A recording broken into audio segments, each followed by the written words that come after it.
Good evening. My name is Carl Lanzasera. I'm one of the founders of Americans for Legal Reform. We've been privileged to be a guest on FIT TV many, many times, and we approve the following program. All right, I want to introduce Gary Jacobs. He's our president now, and very active in TV shows, and came all the way in from China today just to speak. Thank you. Thank everybody for coming today. You talk about like voter apathy. They talk about, I mean, this room should be packed with people that got tickets. But I think everybody's just so frustrated with all the nonsense that's going on Long Island. We're just getting pulled in all different directions, and we just roll over. And that's what the legislators count on, that everybody's just going to roll over, pay their $80 once or twice a year, and just move on and deal with their other stuff. But you know, this group of people that's here are the people that are going to make a difference. There are a lot of other people that we're videotaping it, so anybody who's watching it online, our guests are going to give you their Facebook page and their website, so please go to that. I know a lot of people can't come out, and now with the internet, everybody can see it, and we've done the show on Long Island Backstory and FIT TV with our two next guests, and the hits are just huge. So a lot of people are sitting in their office when they get this ticket, Googling, what can I do about it?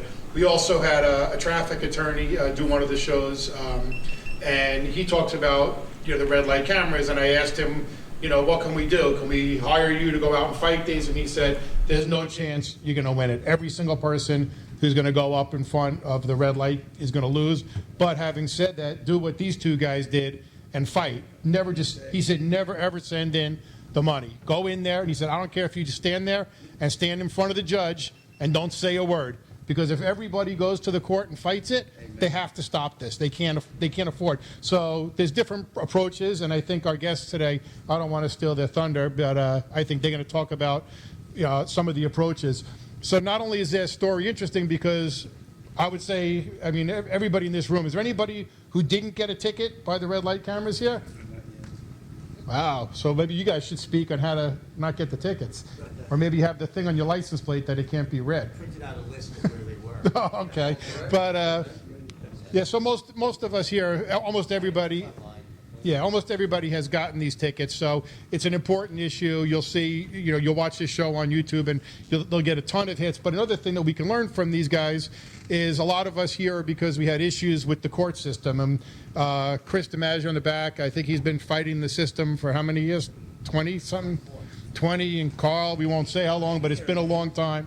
And as Carl said, look, I think it's worse now than it was when I started. So we're really not getting much traction. What these two guys did is really amazing, because although they didn't change the system yet, they're out there and they're really making a difference. You know, they did an online petition that made a big difference. They go to the legislature. They've been on the news. So really what they did makes a difference. So we could learn a lot from their activism also. So our next, I'll introduce the guests. I guess they'll come up together and you guys have your thing worked out.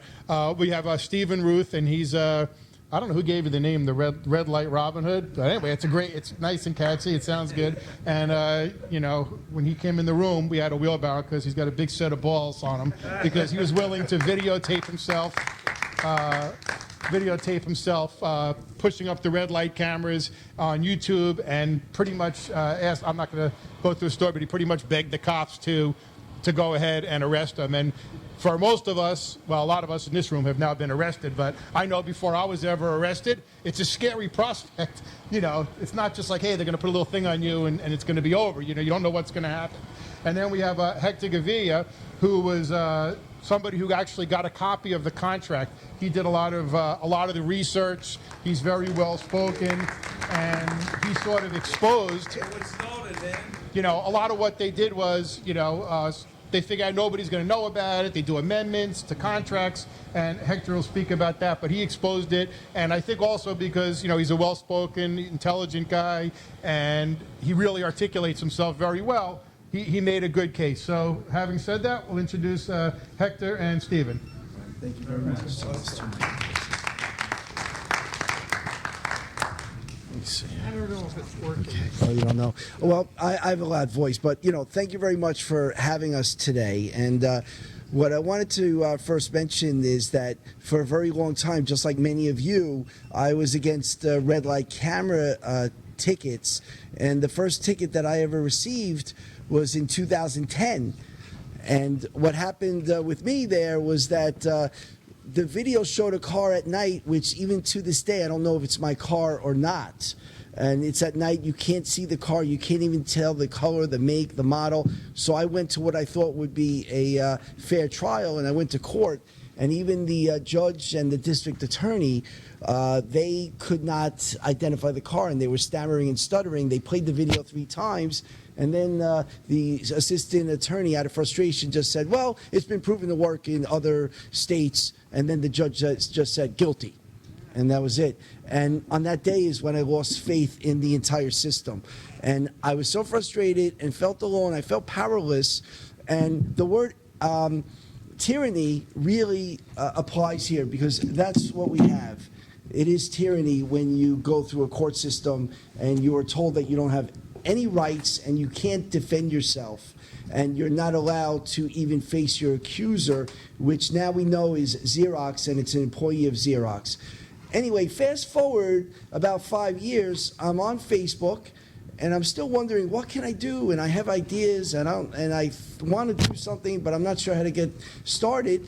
And I watched this video of this guy popping the camera up, and I said, wow, this guy's a hero.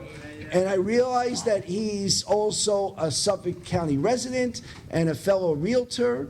And I contacted him right away after watching the video many times. And we got together, and I said to him, this is what we need to do to help fight and get rid of these red light cameras permanently, not just in Suffolk County, but in New York State and all over the country. And the good news is that the two of us are getting support from other activists from New Jersey, from other states where they have successfully removed these cameras. So we're getting tips every single day on how to do this. And I will tell everyone in this room, we need all of your support, because we're only 2 people, and we've been working very hard every day. I'm exhausted every night. I'm not getting any sleep over this, believe it or not. And I know Stephen, he's going to talk to you now about what he did and all the research he did, and then we're going to talk about what all of us together can do to make this change and get rid of the cameras forever. All right, thank you, Hector. I don't know if we have... Yeah, okay. Thank you, Hector. And Hector has been instrumental in producing more footage, more evidence, more articles, more indictments, more corruption scandals that are going on all over the country regarding very similar or the same camera company and local governments. When I first addressed the legislature, I told them that they were our last line of defense against corruption and manipulation associated with these camera companies. And most of those legislators at that time, 2 weeks, maybe 2.5 weeks after I was originally arrested, they didn't even really look at me. They were dozing off. They don't pay attention. They take us for granted. After my next speech, when I had evidence of people dying, at the first speech, I told them that people had lost their lives, and I was just beginning to pick up the pieces. They were dozing off. They took me for granted. They didn't care who died, as long as it wasn't related to them. Even if it did, they didn't look like they cared. So it didn't make any impression on them. The second time I gave a speech to the legislature, I was yelling at them because I had started uncovering people who had gotten killed. Immediately after I was released from jail, the video was going viral. News reporters were contacting me. I was giving them interviews, and police officers, believe it or not, started calling me. Suffolk County police officers telling me that they had been doing their own investigation into the shortening of the yellow lights. And I said, well, I knew that there was a problem with the right turn on red and the 3 seconds. I knew it was a scam and that they were just ticketing everybody, because originally how it started, what motivated me to actually start popping up cameras was I was speaking to my priest after Mass, and my priest and I are close, and he's 70 years old, and he's a regular Catholic priest. He's not a speed demon like me. And he told me that he had received 4 tickets unjustly and that he hadn't broken the law. So I started playing the devil's advocate, acting like Balone, saying, you sure you didn't make a right on red without making a complete stop? And he said, Steve, I'm 70 years old. I've never been pulled over, and I did not break the law. So I said, okay, I'm going to look into it. And when I saw that there was inconsistencies everywhere with the traffic engineering, I said, you know what? I'm going to expose this because this isn't legal. Yeah. And I knew that if you have one light that's 6 seconds, and you have another light that's 3 seconds, that's trickery. But at the time I popped the camera up, I have to be honest, I wasn't completely aware of the engineering malpractice that was going on. I had really done more investigating when the police called me and told me that they were my supporters, but they couldn't do it publicly, and that they were doing their own investigation into the shorting of the yellow lights. So with that, I wanted to talk about it. So I appeared on a radio show, I think it's called Standing on Principle, with Frank Vetro and Phil Giacino.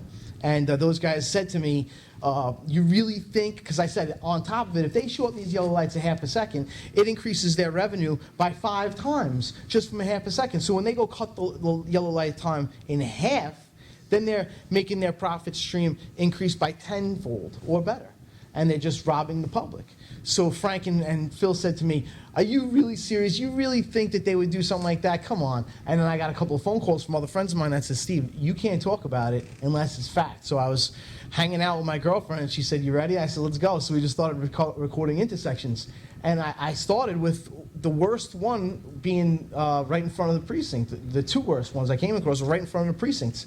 I said, you know what? The reason why these police officers are supporting me is because they're left to clean up the mess. You know, they appreciate the revenue stream, but they don't care where the county gets it. They're tired of cleaning up the accidents, and on Thursday's meeting, you're going to hear fire chiefs tell you that the accidents have skyrocketed since they re-engineered these intersections to just be about generating revenue and not safety. So we've gotten a lot of press on it. We've gotten a lot of support. But the police can't publicly support us, but they definitely support what we're doing. My son's friends' parents, who are police officers in the same precinct that I live in, told them that they definitely support me, and it's because of the fact that the accident skyrocketed, and they know that they re-engineered the lights just to make money, and they threw the safety out the window. I also have proof of the fact that the police support me, because when they arrested me, they didn't take any of my PBA cards. Now, for everyone that's gotten arrested before, they know that when they leave the precinct, you don't usually leave with these. So when I was in the precinct, upon first contact with the police in my driveway, when I pulled in after popping up a couple more cameras, they said to me, just so you know, they said, you expecting us? I said, absolutely, I'm expecting you. They said, well, before you think the wrong thing, we support you. They told me this in my driveway. They said, so we want you to know that the lieutenant and the captain are talking about you being a hero. And I said, really? I said, well, then, if that's the truth, my PBA cards will stay in my wallet when I get released. And they said, well, you'll see then. We'll prove it to you. So they were honorable officers. And I've gotten 100% respect and professionalism from the Suffolk County Police Department. So when people say the police this, the police that, you kind of get what you give. If you give them respect, you're going to get respect. They're victims too. They have $1,500, $2,000 worth of these tickets because you know they're not obeying the law. They're cops. Okay, now when I first spoke with Steve about this, the first thing that came to my mind was, okay, what can we do to make a change? We all know that it's the legislative branch that makes the laws in this country, and there's different levels. But unfortunately, many of us don't even know who are the people that are responsible for the red light camera laws that are giving you these tickets on a daily basis. For example, I assume many of you either live in Suffolk County or Nassau County. Yeah, who lives in Nassau County? How many Guys, what people... We need people in Nassau County to videotape intersections that are questionable in Nassau County and get them to us. Southwest of Maine, all kinds. All All right, so we're going to make a list of this before we leave. Okay, we have a website, Red Light We're going to Scam. videotape them, we're going to expose them and the misengineering, and we're going to start dealing with Nassau County in the future, but not just yet. We have a website, redlightscam.com. It's easy to remember, redlightscam.com, and we have instructions on there. We have videos. We have citizens like yourselves, who have been submitting videos to us. And we also have links to our Facebook groups that we have. So this way, everyone here, we need your help. We need your activism. We need you to get involved and come to the meetings. Yeah, especially Now, Nassau County residents. one of the questions that I wanted to ask was a very simple question. How many of you know who your legislator is? Okay, I'm impressed that it's that many. And some of us know now because of what's been happening, and we've been advocating on our website. You have to contact your legislator. How many people know how their legislator voted when it came up to vote for the red light camera? Okay, that I'm also not surprised at. So the majority of people in this room have no idea how their legislator voted. And the same people probably voted to have them come in again and again and again, and they're enjoying a long career as a legislator and a long career where they continue to implement laws that affect you adversely. So you'll get that red light camera, you'll approach the intersection, you'll stick your middle finger up at the camera, right, which has been told to me by many people, but you're still going to the elections and you're voting for the same people who are doing this to you. So one of the things I did immediately was when I realized this was the time to take action, I went and I started searching. And I looked at the Suffolk County Legislature website. Also, by the way, for those of you who live in Nassau County, you could do the same thing I'm about to tell you. I went to the Suffolk County Legislature website and I was searching for the documents that they have online. And they do have online a very good library of every single law that they have passed. And you can do a search for a red light camera. And I was surprised and actually very upset after reading what I saw online. And, you know, one of the things I educated myself just only about 2 months ago, we started this, was that we have 18 legislators in Suffolk County, and that in 2009 is when they first introduced the red light camera program in Suffolk County, and it was unanimous votes. All 18 legislators voted to implement the program. I don't blame those original legislators because they were sold on the promise of safety, and they were sold None on... of them did their due diligence. If they had done any due diligence whatsoever, it's all over the internet, the corruption and manipulation. So I blame all of them. Right, right. Okay. No. What I want to say, though... No, Exactly. They unanimously probably got compensated. No, but what I just want to say is that I blame... You know who I blame? I blame ourselves. Okay, everybody in this room, we're at fault. That's what I'm saying. That's what I was trying to allude to. It's not the legislators' fault. It's our fault for having apathy, for being apathetic. Everybody in this room, including myself, they post their agenda every day. You could go online. You could see the agenda. You could see the meetings. There are public meetings where you can go in once a month, and you can tell them how you feel. So when I spoke with Stephen, okay, shortly after the arrest, I found out the schedule. I saw when the public is invited to speak. I saw the rules on what we can say, what we can't say. We could talk about any topic. In Suffolk County, I educated myself, and I saw that we could go to a general meeting, and there's a public portion where we have the opportunity to speak on any subject for 3 minutes. So we went to a meeting that was 2 months ago, right? And Stephen spoke, and I spoke, and we spoke about our opposition. September 29th was the first one? I think it might have been in September. This is very recent, everybody.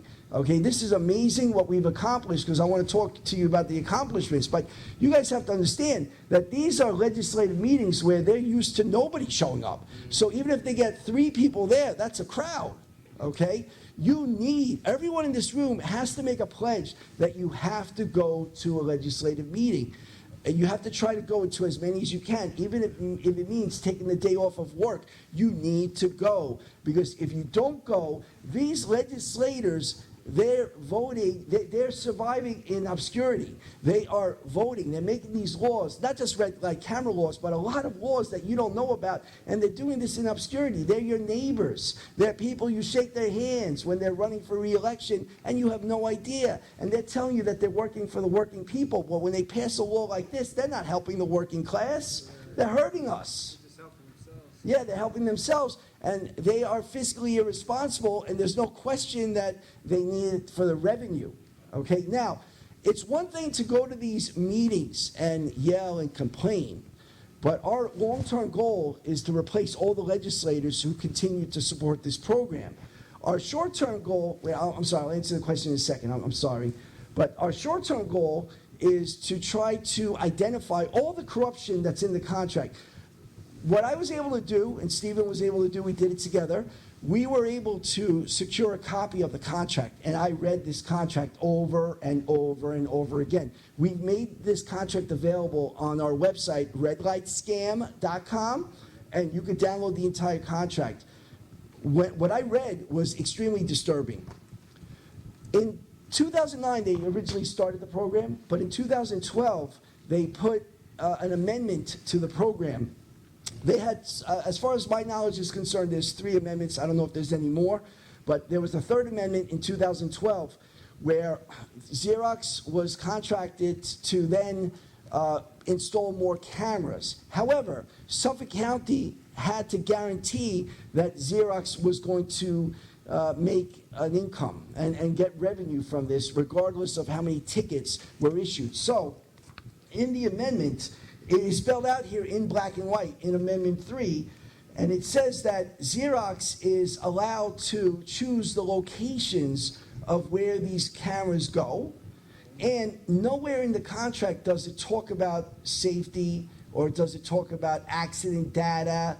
The only criteria, the one and only criteria, is based on the camera's ability to issue a minimum number of tickets per day, so that when they decide which location that they're going to possibly choose, it's in the contract in Amendment 3 where they can do a site survey, and this is really upsetting. It has to be on a business day, according to the contract. On a business day. That's very important. I'll explain in a minute why that's important, that part. It has to be on a business day, and they'll set up a temporary camera on a business day in an intersection that they're thinking about putting a permanent camera in between the hours of 6 a.m. to 10 p.m. And if, when they videotape and they study the video, they see that it will issue at least 25 tickets during that time period, then that intersection passes. Okay? Nothing in here, in this contract, talks about accidents or intersections that are dangerous or intersections that had high fatality rates. None of that. The only criteria is what I just mentioned, ladies and gentlemen. That is it. The quota. And it is a quota. And it is available online. And we're all intelligent people. You can read it over and over again, and you come to the same conclusion that there's a quota. Now, if Suffolk County, if the camera doesn't meet the quota, then Suffolk County is required to pay about $2,000 per camera that does not meet the camera per month. So now we're being told that there's 100 cameras in Suffolk County. If all of a sudden everybody in Suffolk County behaved and 100 cameras did not produce enough tickets, you are looking at an obligation of $200,000 a month that Suffolk County has to pay Xerox on a monthly basis. Now, for practical reasons, they're probably not going to enforce that on Suffolk County. They'll probably just yank that camera and put it into a different location. And the politicians will tell you the reason they're doing that is because all of a sudden, everyone started to behave, so we did our job in that intersection, so now we're going to move it to another location. You know what? We're intelligent people. Obviously, it's not about safety, because if it's about safety, who cares how many tickets were issued or not issued in that intersection? If you really believe it's about safety, keep the camera there so that there are no more accidents. But we know that we've exposed them, and they're liars, and they're the criminals. Stephen Ruth is not the criminal. He's a hero. The victim. The criminals are the ones who implemented this law, the ones who are enforcing this law, the ones who voted this law. And in Suffolk County, we're stuck with this until 2019. Let's break the contract somehow. We've got to figure it out. Right. So what we've been doing successfully, now the good news is we've been on the news, okay, as Gary's mentioned and other people's mentioned, and we have had a lot of success. Once we got a copy of this contract, we were able to get the support of about 4 or 5 legislators who understand that this is corruption. And so what they then did, and we felt very vindicated as a result, they had a press conference a few weeks ago. They made an announcement that they're going to try to get rid of these cameras. They're going to do an investigation on it. They had a hearing last week, I think it was, where residents came in and they complained about the red light cameras. One of the things that we didn't know going into this, and this is going to upset everybody here, EMS workers who are racing to the firehouse, volunteer firemen, these are people who really do save lives. They're being issued tickets on the way to the firehouse. And yes, sir. Okay, and the problem with that is that Xerox is saying, nope, you deserve the ticket. We don't care what the reason is that you may have gone through the red light or you may have made a quick right turn on that red light. So what's happening to those volunteers is that now they're taking other routes to get to the firehouse, and several fire chiefs have told us that it's taking longer to respond to someone who's having a heart attack, a fire, or any emergency. It's delaying it by 5-6 minutes. So God forbid you have an emergency and you're wondering what's taking these volunteers such a long time to save your life. This could be possibly one of the reasons, because what they're doing also is they're putting these cameras in areas of high traffic, near busy areas where shopping malls are, because they know that what this does is it forces you to slow down. And by slowing down, that then it extends the dilemma. They call it the dilemma zone. It extends that where you're like, oh my gosh, what do I do? Do I stop? Do I slow down? I don't know what to do. And you're in trouble, because if you're going along a shopping center, a grocery store, what naturally happens is people are pulling out of the shopping center. As they pull out, they can't accelerate immediately to 40 miles an hour, so you have to slow it down to 20 miles an hour, and then all of a sudden the light turns yellow. It's like, oh boy, what do I do? And then you're looking up, you're not looking straight ahead. You may hit a pedestrian by accident. It almost happened to me the other night. I'm looking up, worrying, okay, did I make it, did I make it? Then I look straight, well, oh boy, and I had to slam on the brakes to make sure I didn't hit a pedestrian. These are problems that these are unintended consequences that these legislators did not plan ahead, and it's creating a lot of problems. Frivolous lawsuits will be a thing of the past. Oh, what? It's coffee. It's supposed to be hot. What's the difference between a lawyer and an onion? You cry when you cut up an onion. What do you call a lawyer up to his neck in sand? Not enough sand. You better get to the point and quick. So all we gotta do is lie. That sounds simple enough. All right, listen, you bozo. I want my money. I am not going to end up a 31-year-old divorcee on welfare because my stupid attorney had a sudden attack of conscience. This is the way I see it. Lawyers are scum. Divorce lawyers, though, are the fungus growing beneath the scum.